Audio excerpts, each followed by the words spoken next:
I'm Anna Bellinghausen along with Matt Kirkle, and you're back at the Maverick Digital Network after a first half of action.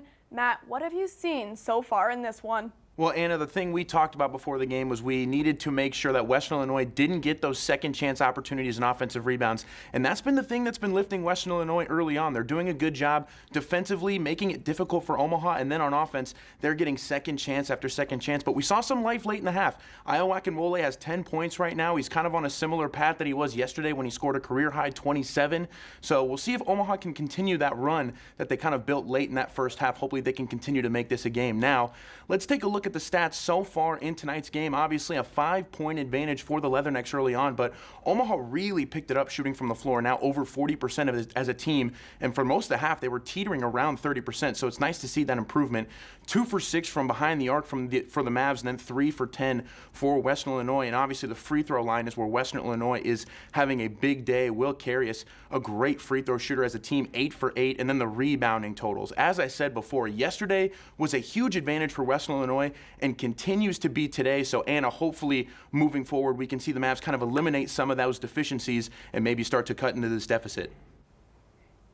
Thanks, Matt. It's been quite the battle so far. Now let's go over some key highlights from both ends of the court. All right, we have Ayo Akinwole getting the game started here with a step-back jumper. He went off on yesterday's game, and he's continuing that campaign today. Next up, we have Will Carius getting it done from behind the arc, draining that three-pointer. He's having himself a day as well. A little chippiness here from the Mavs and the Leathernecks, seeing some technical fouls thrown on both sides, as we did yesterday too, getting both teams into foul trouble and double bonuses early. And then here, Pyle sends one into the stands. A nice block by the senior leader. Getting the Mavs going defensively, and then Ayo Akinwole, another three-pointer, sends one in to cut the Maverick deficit just to 4. Iowa's up 10 points so far in this game. And then here, Lamel Robinson, a player to watch with an aggressive drive to the rim to keep the Mavericks within 3 right there. But to top it off, Will Carius answers here with a layup, keeping the Leathernecks on top at halftime. And we still have another half of action left in Omaha tonight. We're going to take a quick break, but when we come back, you'll hear from reporter Joey Colbert on the progress of Omaha's baseball's new stadium. Stay tuned right here on the Maverick Digital Network.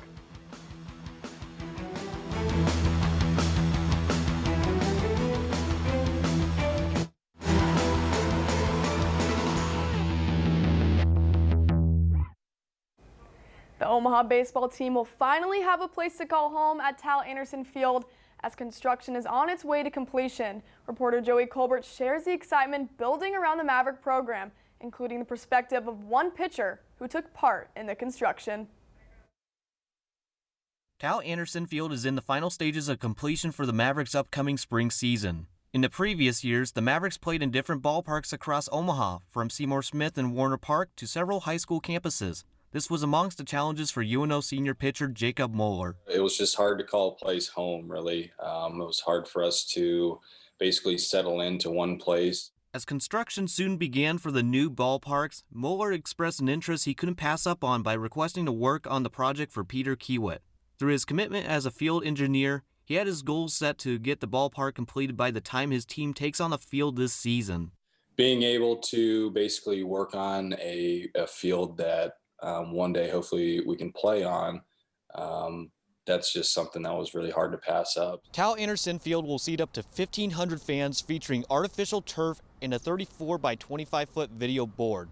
Head coach Evan Porter says Moeller's contributions to the ballpark will bring in more local talent here at UNO. I think it's more of a unique experience for someone in his position where he got to see all those things on the front end that now we all get a benefit from. The Mavericks made history 2 years ago by reaching the NCAA tournament for the first time in program history.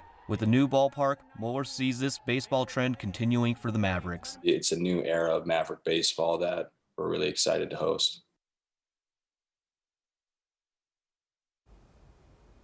The Mavericks are scheduled to play their first home series against the Creighton Blue Jays March 5th through the 7th.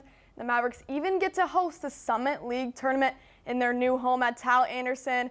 And now reporter Joey Colbert is going to join me live in the studio right next to us. And Joey's going to give that current status of the new stadium. Thanks, Anna. Well, winter weather isn't stopping anybody from completing the ballpark. When I spoke to Moeller last week on the ballpark construction, he said the stadium should be ready by the time the season begins. They got the seating bowl down, the turf on the field, and the video board. It looks like they just need to apply the final touches to the press boxes right above me. Joey, one last question. What does a new home field mean to these Mavericks? Mavericks, Anna. I talked with Evan Porter last week on the ballpark construction. He told me throughout the last few seasons they had to request access to all the ballparks across Omaha, from high schools to Warner Park to a bunch of Papillion fields. Porter told me that 9 of the 10 returning seniors are coming back for the next season. 2 years ago, the Mavericks reached the NCAA tournament for the first time in program history. Last season, they started a 10-4 start, and that ended shortly due to COVID-19. Looks like those seniors are returning to finish what they have started 2 years back. Anna? Thanks, Joey, and we'll be looking forward to that season. And now stay tuned because we're going to break down what needs to happen in the second half of action. We'll be right with you on the Maverick Digital Network.